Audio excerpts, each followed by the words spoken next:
Item ಯಾವುದೇ ಇರಲಿ try ಮಾಡಿ ಆಚಿ ಚಿಕನ್ ಮಸಾಲಾ. ಬೆಂಗಳೂರಿನಲ್ಲಿ ಇಂದಿನಿಂದ ಐಪಿಎಲ್ ಹಂಗಾಮ. ಆರ್ಸಿಬಿ ವರ್ಸಸ್ ಎಸ್ಆರ್ಎಚ್ ಫಸ್ಟ್ ಮ್ಯಾಚ್ಗೆ ಫ್ಯಾನ್ಸ್ ಕಾತರ. ಚಿನ್ನಸ್ವಾಮಿ ಸ್ಟೇಡಿಯಂನತ್ತ ಆಗಮಿಸ್ತಾ ಇದ್ದಾರೆ ಅಭಿಮಾನಿಗಳು. ಸ್ಟೇಡಿಯಂ ಸುತ್ತಮುತ್ತ ಬಿಗಿ ಪೊಲೀಸ್ ಬಂದೋಬಸ್ತ್.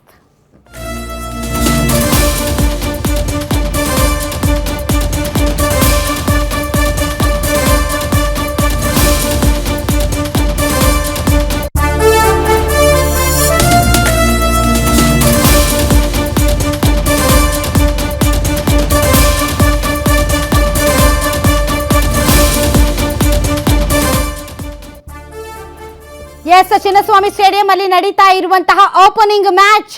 ಸ್ಟೇಡಿಯಂ ಸುತ್ತಮುತ್ತ ಬಿಗಿ ಪೊಲೀಸ್ ಬಂದೋಬಸ್ತ್ ಏರ್ಪಡಿಸಲಾಗಿದೆ. ಪಾದಚಾರಿ ಮಾರ್ಗದಲ್ಲಿ ಬ್ಯಾರಿಕೇಡ್ಗಳ ಅಳವಡಿಕೆ ಮಾಡಲಾಗಿದೆ.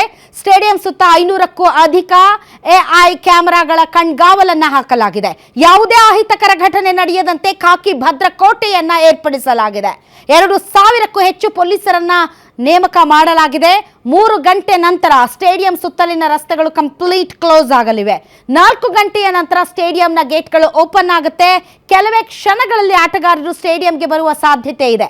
ಸಂಜೆ ಚಿನ್ನಸ್ವಾಮಿ ಸ್ಟೇಡಿಯಂ ಅಲ್ಲಿ ನಡೆಯಲಿದೆ ಫಸ್ಟ್ ಮ್ಯಾಚ್.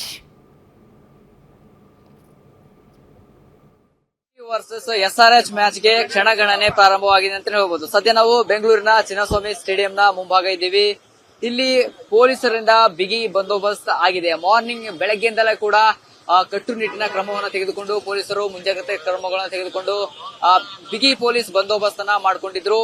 ಇವಾಗ ಮಧ್ಯಾಹ್ನ ಅಂದ್ರೆ 3 ಗಂಟೆಯಿಂದ ಈ ಒಂದು ಸ್ಟೇಡಿಯಂನ ಮುಂಭಾಗ ಇರುವ ಕ್ವೀನ್ಸ್ ರಸ್ತೆ ಮತ್ತೆ ಸ್ಟೇಡಿಯಂನ ಸುತ್ತಮುತ್ತ ಇರುವ ಎಂಜಿ ರಸ್ತೆ ಮತ್ತು ಕಬ್ಬನ್ ಪಾರ್ಕ್ ರಸ್ತೆ ಸುತ್ತಮುತ್ತ ಎಲ್ಲಾ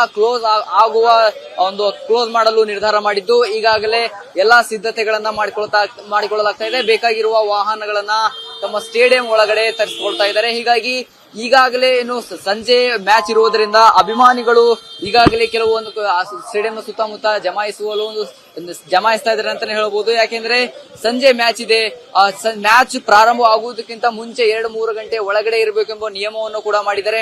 ಹೀಗಾಗಿ ಅಭಿಮಾನಿಗಳು ಕೂಡ ಏನು ಸ್ಟೇಡಿಯಂನ ಸುತ್ತಮುತ್ತ ಬರುವ ಒಂದು ಪ್ರಯತ್ನ ಮಾಡ್ತಾ ಇದ್ದಾರೆ. ಜೊತೆಗೆ ಹೋದ ವರ್ಷ ಏನು ಕಾಲ್ತುಳಿತ ಸಂಭವಿಸಿತ್ತು ಆ ಕಾಲ್ತುಳಿತಕ್ಕೆ ಸಂಬಂಧಪಟ್ಟಂತೆ ಅಂತಹ ಕಾಲ್ತುಳಿತಗಳನ್ನ ಸಂಭವಿಸಬಾರದು ಎಂಬ ವಿಚಾರಕ್ಕೆ ಸಂಬಂಧಪಟ್ಟಂತೆ ರಸ್ತೆಗಳನ್ನ ಸ್ಟೇಡಿಯಂನ ಸುತ್ತಮುತ್ತ ಇರುವ ರಸ್ತೆಗಳನ್ನ ಕೂಡ ಕ್ಲೋಸ್ ಮಾಡಲಾಗ್ತಾ ಇದೆ. ಹೀಗಾಗಿ ಏನು ಸ್ಟೇಡಿಯಂಗೆ ಬರುವ ಅಭಿಮಾನಿಗಳಿಗೆ ಎಂಜಿ ಮೆಟ್ರೋ ಸ್ಟೇಷನ್ ಇದೆ. ಆ ಮೆಟ್ರೋ ಸ್ಟೇಷನ್ ಇಂದ ಕಬ್ಬನ್ ಪಾರ್ಕ್ ಮೆಟ್ರೋ ಸ್ಟೇಷನ್ಗೆ ಬರಲು ಕೂಡ ಒಂದು ಮೆಟ್ರೋ ಟಿಕೆಟ್ ಕೂಡ ವ್ಯವಸ್ಥೆಯನ್ನ ಸ್ಟೇಡಿಯಂನ ಟಿಕೆಟ್ ನಲ್ಲೇ ಮಾಡಲಾಗಿದೆ. ಜೊತೆಗೆ ಇನ್ನು ಈ ರಸ್ತೆಗಳನ್ನ ಸಂಪೂರ್ಣವಾಗಿ ಬಂದ್ ಮಾಡುವುದರಿಂದ ಪಾರ್ಕ್ ಎಲ್ಲಿ ಮಾಡಬೇಕು ಅನ್ನೋದೊಂದು ಕುತೂಹಲದ ಒಂದು ಪ್ರಶ್ನೆಯನ್ನ ಮೂಡ್ತಾ ಇತ್ತು ಅಭಿಮಾನಿಗಳಲ್ಲಿ. ಆ ಕುತೂಹಲಕ್ಕೆ ಫ್ರೀಡಂ ಪಾರ್ಕ್ ಸೇರಿದಂತೆ ಸುತ್ತಮುತ್ತಲಿನ ಪಾರ್ಕಿಂಗ್ ಸ್ಥಳಗಳಲ್ಲಿ ಪಾರ್ಕಿಂಗ್ ವ್ಯವಸ್ಥೆಯನ್ನ ಕೂಡ ಮಾಡಲಾಗಿದೆ. ಕ್ಯಾಮರಾ ಪರ್ಸನ್ ರವಿ ಜೊತೆ ಸಂಗಮೇಶ್ ಮೈತ್ರಿ, ಗ್ಯಾರಂಟಿ ನ್ಯೂಸ್, ಬೆಂಗಳೂರು.